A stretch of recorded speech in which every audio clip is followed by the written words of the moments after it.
What's up, everybody? It's Blake Chancey from Real Broker in South Delta, British Columbia, and I'm here to talk about properties that you probably should avoid when you're looking for your next home. I've been a realtor for 13 years. I've seen thousands of homes. I've sold a few hundred homes, and I've even bought and sold a few properties myself. I've got some pretty good insight into homes that you probably should avoid. The first one I want to talk about is really old homes. I'm talking about character homes that are 100 years or even older. They come with a slew of problems that you may not know about. Some of these older homes had lead plumbing. Lead plumbing is obviously a major concern, and even if they've taken that lead plumbing out and gone with copper, it might be time to replace that copper plumbing as well, because that has a shelf life too. Second thing about these old properties is that they could have terrible electrical systems running throughout the house. They could be a fire hazard to you and your family. So a lot of these older properties had knob and tube wiring, and even recently I've shown some homes that still have aluminum wiring throughout. And as far as that I talk, they say it's a massive hazard and you got to replace it as soon as possible. Here's one that everybody knows about. It's asbestos. Even today, it's still an issue in some homes. It's in the drywall, tape, and mud. Way back in the day, they used to actually wrap and insulate some plumbing stacks with asbestos. Asbestos is very costly to remove from your home. You have to do it to code by a certain standard. It's so costly. If you have $25,000 to waste, get an asbestos abatement on your home. I remember when I purchased my property and we couldn't do any asbestos testing until I actually owned it. So possession day, I came in here, I take a little tool. Of course, I'm wearing a mask. So I take a tool, I cut out drywall in 10 different places in the home. I immediately drive it into Richmond and get it tested. And the test results came back negative. There was no asbestos in the house. And I was thrilled because it was going to be $20,000 to $25,000 to do that. And instead of that money going to asbestos removal, I got to choose the fireplace I wanted, do some updates to my kitchen, and go with a nicer custom glass enclosure for my showers. Another thing you may not think about is that not a lot of people are looking for these older style homes. Just because you fall in love with it doesn't mean that it's going to be easy when it comes time to sell. Especially if you're looking for the short term property to own and live in. If you're looking for even 5 years, I would say that is too short of a time frame. If you're looking to purchase an older home, you want to be in that home for the next 10 to 20 years, in the forever home situation. Because when you go to sell it, the total buyer pool is not going to be typical towards the rest of the market for newer construction. All right, number two, homes that have been purchased just for the sake of flipping them. Now, British Columbia has a new flipping tax, and there's crazy capital gains tax as well. So flipping isn't really happening right now as much as it used to.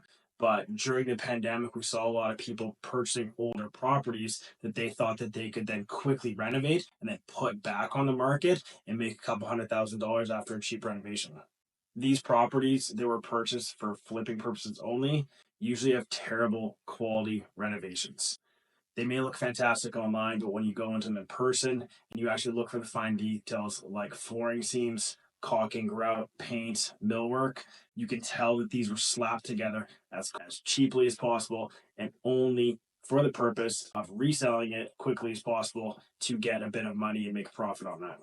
Sometimes renovations are done where you aren't required to have a permit, but most of the time when you're doing a massive renovation, permit is required. And a lot of these flips do not have the proper documentation permitting from the city. So if you're having an issue with the property down the line after you take ownership of it, it's going to be a nightmare if you have an issue like plumbing or electrical and you go to do an insurance claim. Have fun with that because the insurance companies be like, oh, permit wasn't pulled, this wasn't here. It's going to be a nightmare.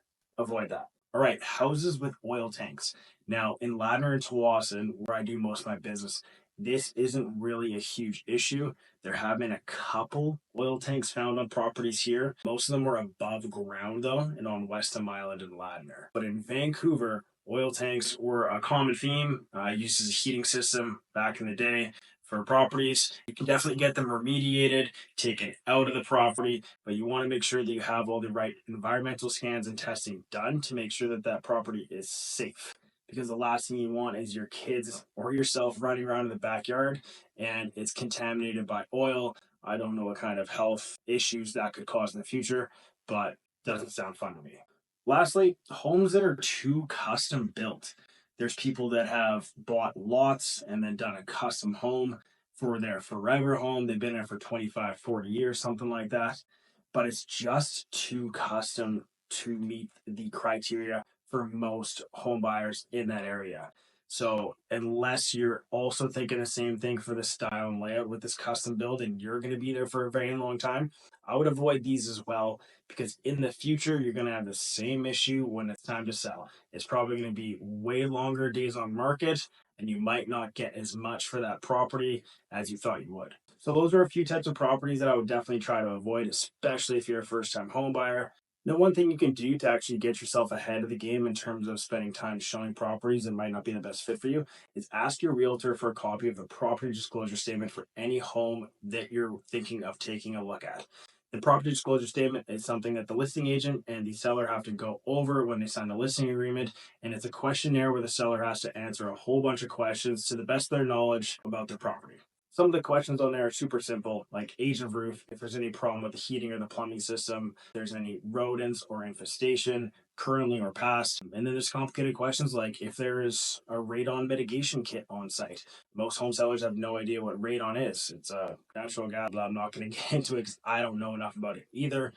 But it's something that you can search up online if you want to do more due diligence about. So ask your realtor that you're working with to get a copy of the property disclosure statement for any homes that you are interested in, because a lot of these questions that you may have might be answered already on there. So it saves a realtor time, saves a homeowner time. Win. I'm Blake Chancey with Real Broker. If you found any value in this content, I would love to get a like or subscribe. Drop any questions down below that you may have. I'm sure I could take the time to get back to you all. Thanks for watching.